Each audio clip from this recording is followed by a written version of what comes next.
ഉമ്മിക്കരിയോ? പുതിയൊരു സാധനം. അയ്യോ, ഇത് ഉമ്മിക്കരിയല്ല. ദൈവമേ, ഇതിന്റെ അകത്ത് കറുത്ത ഒന്നും കാണത്തില്ലല്ലേ? ഇത് എള്ള്, കറുത്ത എള്ള്. പിന്നെ ചൂട് പാത്രത്തിന്റെ അകത്ത് ചൂടാണോ?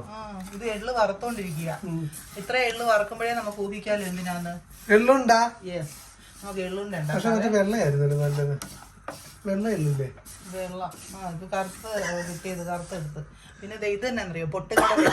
ചുമക്കാതെ പൊട്ടുകടലേ നമുക്ക് ഇതിൻ്റെ അകത്തിട്ട് ഇങ്ങനെ ഒന്ന് ജസ്റ്റ് വറുത്തിട്ട് ഇതിങ്ങനെ ഉണ്ട പിടിച്ചെടുക്കുമ്പോഴത്തേക്ക് അതിൻ്റെ അകത്ത് ഇടാനുള്ളതാണ്. ഇത്ര ഈ രണ്ട് സാധനം മതിയോ? രണ്ട് സാധനം പോലെ. അത് ഉരുട്ടാണെങ്കിൽ അതിനുള്ള സാധനം വേണ്ടേ? ഇതേ ശർക്കര. ഇല്ല, ഇപ്പൊ അല്ല, ശർക്കര പാനി. എള്ള് പൊട്ടണം. ശർക്കര. ഇത് മൂന്നും കൂടെ കമ്പൈൻ ചെയ്തേച്ചാൽ മതി. കമ്പൈൻ ചെയ്താൽ മതി എന്ന് പറഞ്ഞാൽ ഈ എള്ളൊന്നുണ്ടല്ലോ, വറുത്ത് കഴിയുമ്പം വറക്കുന്ന എങ്ങനെയാന്ന് വെച്ചാൽ എള്ള് ഇങ്ങനെ പൊട്ടാൻ തുടങ്ങും. അങ്ങനെ ആകുമ്പോഴാണ് ഇത് വറക്കുന്ന മനസ്സിലാണേ. എന്നിട്ട് ജസ്റ്റ് മിക്സിയിലിട്ട് ജസ്റ്റ് ഒന്ന് ക്രഷ് ചെയ്യണം. എന്നിട്ട് ഇത്